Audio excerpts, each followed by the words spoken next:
L'opposition politique de la RDC promet de demeurer unie pour éviter les erreurs du passé. Leur conclave annoncé depuis un temps a fini par avoir lieu aujourd'hui à la Gombe. Les stress, l'hypertension et les aliments impropres, telles sont les causes de l'accident vasculaire cérébral. Mais comment faire pour l'éviter? La réponse des médecins dans ce journal. C'est aujourd'hui, dès juillet 2013, que les Bleus-Blancs ont connu les résultats des fins de l'année scolaire 2012-2013 dans différentes écoles de la capitale. Antenne A, le journal Solange Kwale Pembele. Mesdames, Messieurs, bonsoir et bienvenue à ce journal. 4 personnes tuées et 244 détenus se sont évadés hier lundi 1er juillet à 4 heures du matin à Beni, dans la province du Nord Kivu, lors d'une attaque par un groupe Maï-Maï de la prison centrale de Kayouani. Selon le colonel Richard Bissamaza, commandant intérimaire du 1er secteur de forces armées de la République démocratique du Congo, cité par le journal La Tempête de Tropique, l'objectif de ce Maï-Maï était de libérer tous les prisonniers après une heure d'échange de tirs entre une centaine d'assaillants et une dizaine de militaires et policiers chargés de la sécurité de cette prison. Les miliciens sont parvenus à enfoncer la porte de la prison et à libérer les prisonniers. Parmi les tués, on compte un militaire, un détenu et 2 miliciens. De retour à Kinshasa pour vous dire qu'il y a eu ouverture ce mardi 2 juillet 2013 à la paroisse Notre-Dame de Fatima du conclave de l'opposition politique de la République démocratique du Congo. Plusieurs partis politiques de l'opposition ont répondu présents à cet appel dans le but de se partager les expériences sur les questions politiques de la RDC. Suivez ce reportage signé par Sylvain Kapombo. Chose promise, chose faite. Les partis politiques et de l'opposition de la RDC ne veulent plus marcher en ordre dispersé. Voilà ce qui justifie la tenue de leur conclave qui a consisté à l'identification des participants. L'objectif principal de ces assises n'est autre que d'échanger les idées autour des différents problèmes ayant trait à la politique du pays. Mais à cet instant, la position de cette famille politique sur sa participation aux concertations nationales n'est pas encore clairement définie. Pour Fifi Osambia du mouvement de libération du Congo, cette rencontre vaut son pesant d'or. L'ouverture des travaux de ces conclaves de l'opposition aura lieu le jeudi 4 juillet 2013. L'ambassadeur des États-Unis en République démocratique du Congo, James Entwistle, a conféré ce 2 juillet 2013 avec le ministre des Affaires étrangères Raymond Tshibanda sur les pourparlers des Kampala et du mécanisme national de suivi de l'accord cadre du 24 février signé à Addis Abeba. Le diplomate américain est arrivé fin mandat en République démocratique du Congo. Il a également saisi cette opportunité pour donner son point de vue sur les prochaines concertations. Suivez ces propos qui ont été recueillis par Patricia Mouli. Nous avons analysé la situation au Grand Lac un peu. Comme vous le savez, le ministre vient de revenir de Kampala. Nous avons analysé cette situation. Nous avons parlé de dialogue national, le mécanisme de suivi après l'accord cadre. Nous avons discuté un peu aussi nos relations bilatérales et j'ai informé le ministre que celui qui va me remplacer vient d'être annoncé par la Maison Blanche. C'est un monsieur James Swan qui est un ancien combattant ici en RDC. À mon avis, c'est une très bonne idée en principe. Si tous les partis, la société civile, les églises, le gouvernement, l'opposition, les ONG, si tout le monde se réunissent pour discuter l'avenir de votre beau pays, à notre avis, par définition, c'est une bonne idée. Nous sommes pour la stabilité, la sécurité et la paix. dans la région de Grand Lac. Et cette position n'a pas changé depuis longtemps. Invité de la rédaction, un magazine du service des informations de votre chaîne, la chaîne des références Antenne A, a reçu ce mardi 2 juillet Désiré Kazadi, membre de Freedom for Journalists. Ndaye Ilambouchi a choisi pour vous un extrait que je vous propose de suivre. La majorité pénale, au regard du code pénal actuel, le code pénal ordinaire, eh bien, lorsque ce code va être affecté, eh bien, la majorité pénale sera portée à 18 ans. D'accord.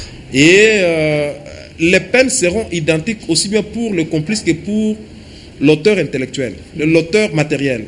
C'est-à-dire vous, comme auteur intellectuel, vous concevez, et vous qui exécutez, vous deux, vous avez l'identité des peines. Donc on vous poursuit de la même manière.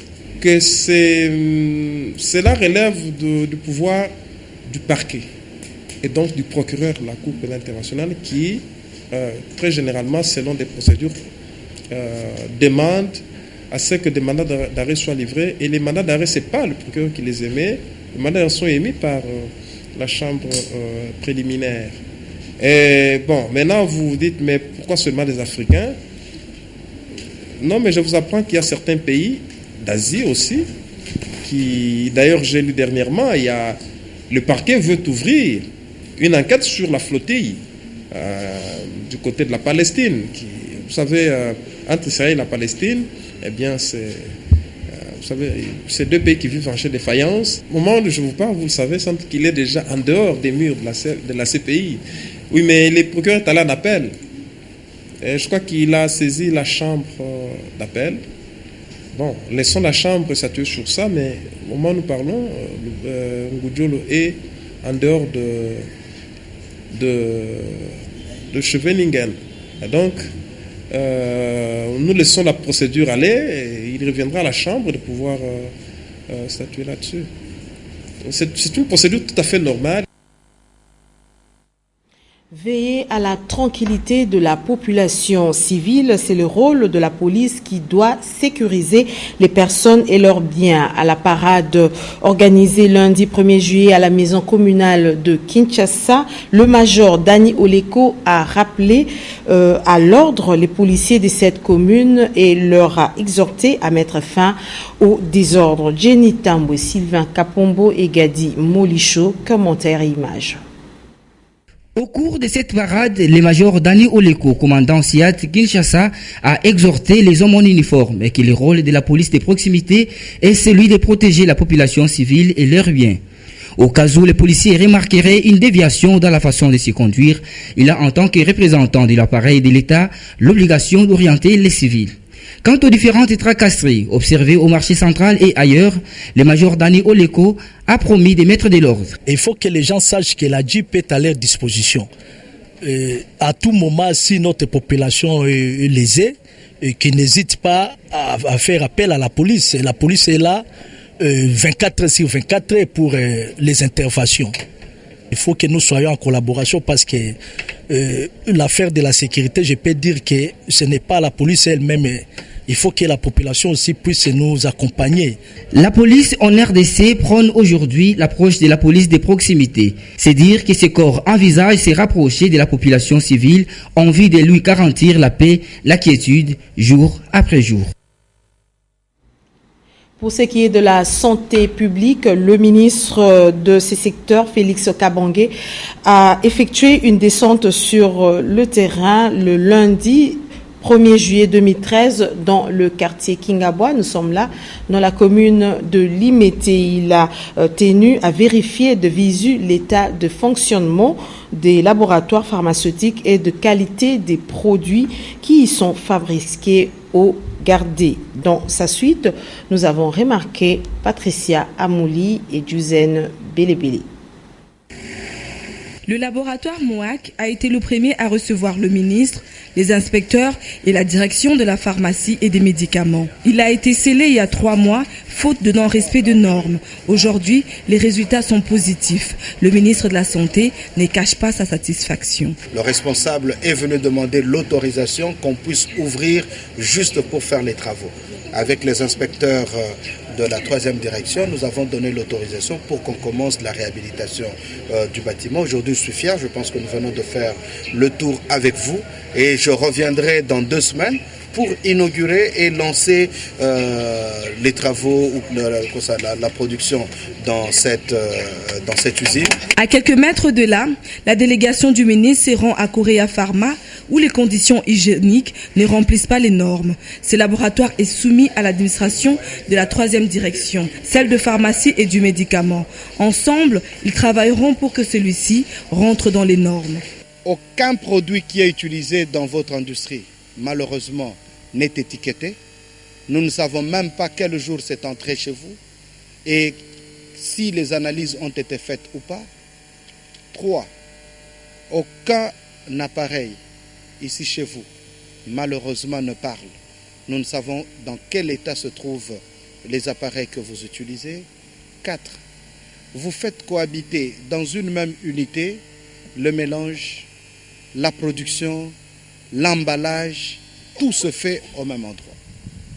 4. Les sanitaires. Ces conditions ne nous permettent pas de pouvoir continuer la production dans cette usine. Donc, je vais signer à mon retour au bureau l'arrêté qui ferme cette usine à partir d'aujourd'hui. Je vous mets à la disposition de la 3e direction avec laquelle vous allez travailler pour améliorer les conditions de travail. Le 3e laboratoire à recevoir la visite est SunGold. Ici, le verdict est tombé. SunGold sera scellé.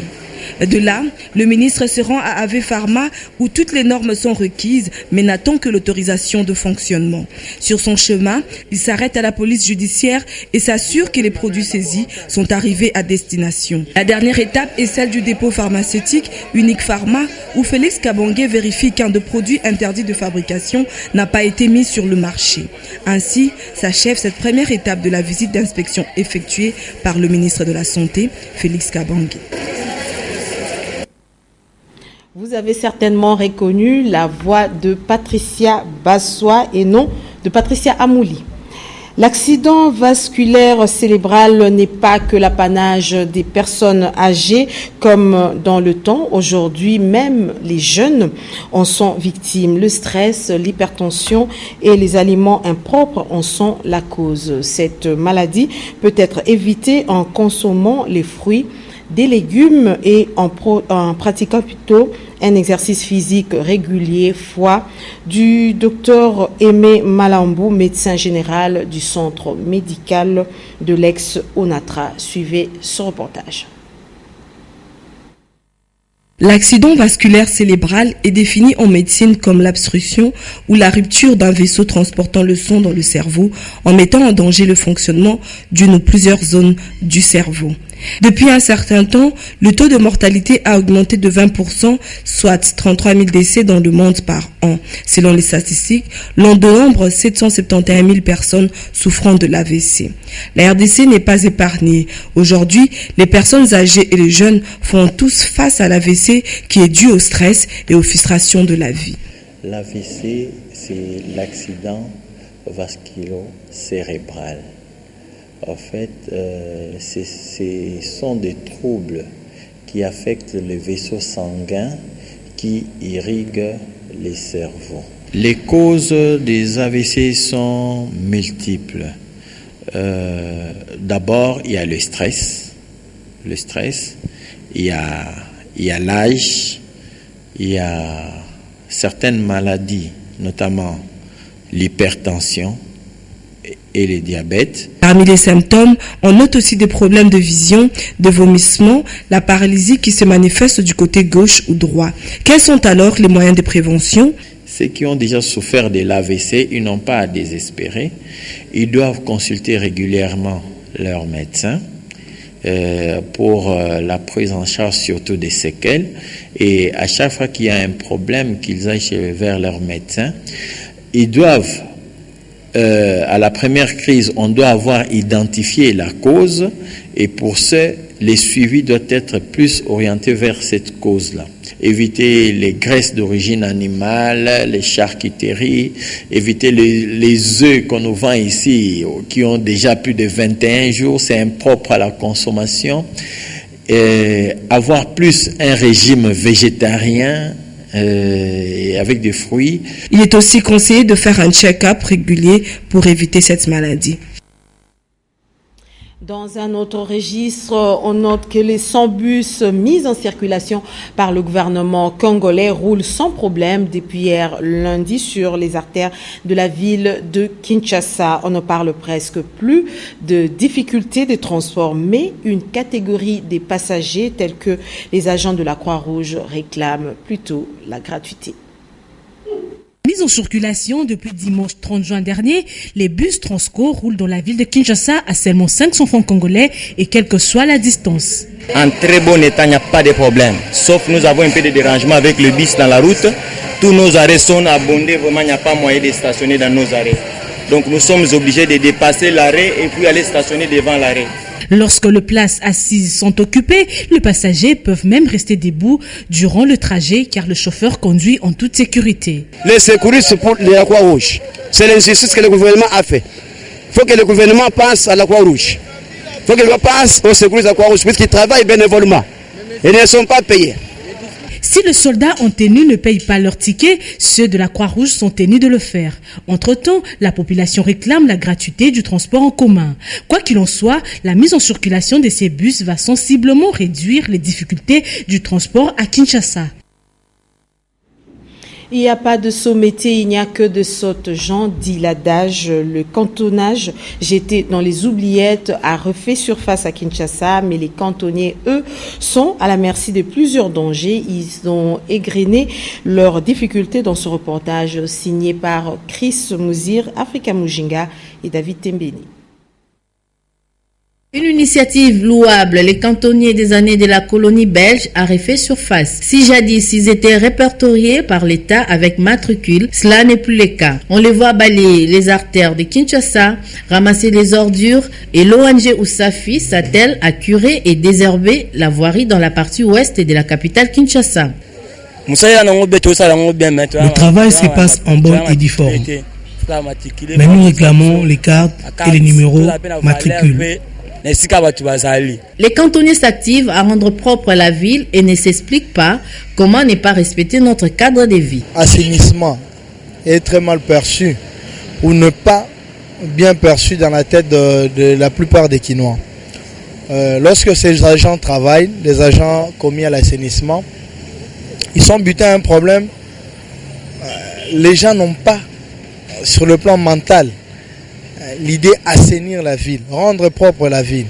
Vous allez vous imaginer lorsqu'un agent assainit, il est dans les ramassages d'ordures par exemple, ou les désensablements. Vous vous rendez compte que juste à côté de lui, le passant rejette les ordures. La propreté est le premier remède de la communauté. Respecter l'environnement, jeter à des endroits appropriés la saleté, nous permettra de garder Kinshasa dans sa belle robe.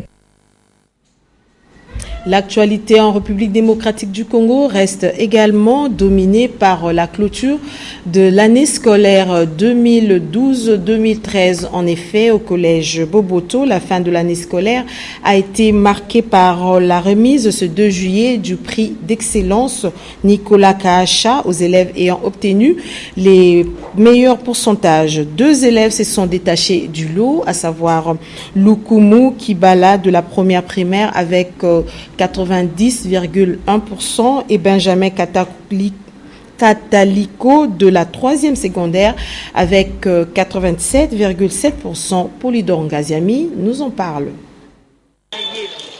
Jour de proclamation des résultats pour les élèves, clôture de l'année scolaire pour le collège, une occasion propice aussi de primer les meilleurs. L'honneur a ainsi été pour la famille Kahacha, dont 16 enfants sont passés au collège Boboto, de remettre des prix aux 12 lauréats de l'année scolaire 2012-2013, tous cycles confondus, qui se sont distingués par leurs efforts. C'est notre engagement à continuer de supporter la culture d'excellence que le collège vise. Et donc nous remettons indépendamment de ce que le collège fixe. Donc ce n'est pas nous, mais c'est le collège qui le fixe en réalité. Parmi les meilleurs, s'est retrouvé Lukumu Kibala de l'EP1 Collège Boboto. Il a réalisé le meilleur pourcentage de l'école, 90,1%. Je vais beaucoup étudier, j'ai beaucoup travaillé. Je remercie le Seigneur de m'avoir donné l'intelligence. Kataliko Viranga Benjamin de la 3e année secondaire a confirmé sa position des 2 dernières années. Lauréat 3 fois consécutive, il a obtenu 87,7% cette année. Un motif de fierté pour sa mère et fruit de la discipline qui s'est imposée. Je suis comme emportée aux anges. Je n'en reviens pas moi-même que mon fils puisse ravir ce prix pour la 3e fois. Je suis le prof, on enseigne, toujours être appliqué, silencieux. Je répète ça plusieurs fois parce que c'est toujours ce que je respecte. Ne pas négliger le cours que l'on prend en classe, toujours réviser ces matières. Tous les lauréats sont exemptés des frais scolaires pour l'année 2013-2014. Ils seront pris en charge par la famille Kaasha, pour laquelle il faut d'abord chercher à faire mieux que la fois précédente pour pouvoir rester le premier. Toujours en ce qui concerne la clôture de l'année scolaire 2012-2013 et notamment la proclamation et la remise des bulletins aux élèves, nos reporters Stéphane Moulanga, Gloria Chiboula et Dieu merci Nzob Mabiala ont fait le déplacement de l'Institut Notre-Dame de Fatima pour faire ce constat. Suivez. Pour cette journée consacrée à la clôture de l'année scolaire à l'école Notre-Dame de Fatima, l'ambiance était plutôt bon enfant.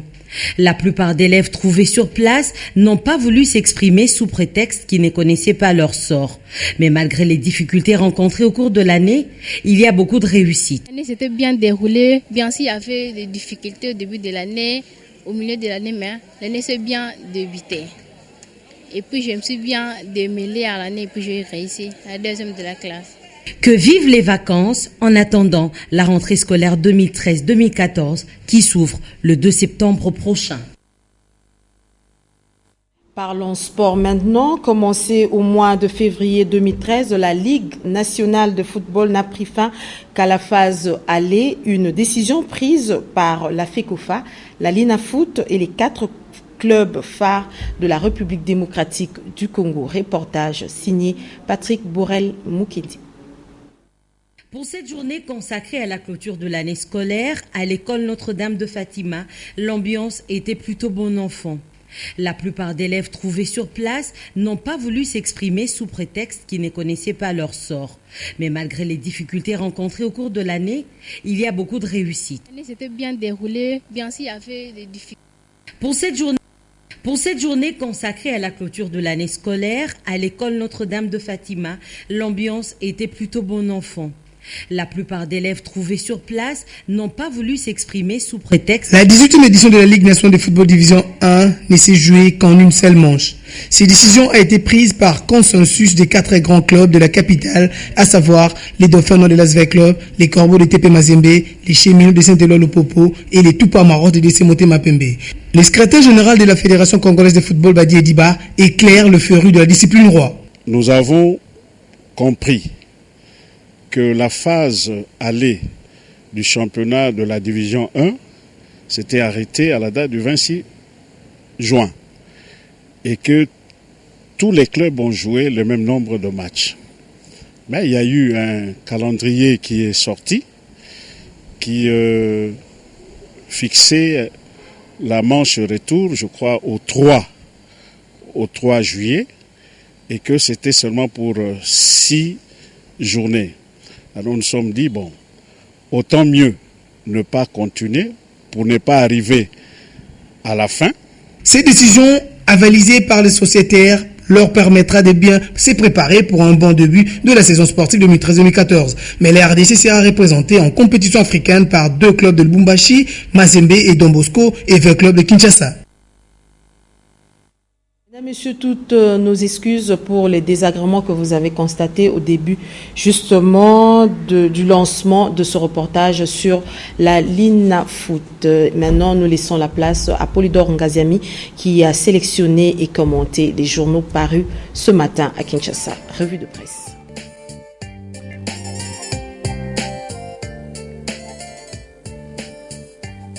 Dans les colonnes des journaux parus ce mardi 2 juin, une place de choix est réservée aux concertations nationales lancées par le président Kabila.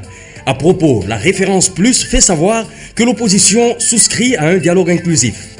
Dans sa déclaration d'hier, écrit-il, elle a émis en 16 points des sérieuses réserves par rapport aux dites concertations qui, selon elle, s'écartent de l'engagement souscrit par le gouvernement de la République à organiser un dialogue politique transparent et sans exclusive, tant dans sa forme que dans son fond.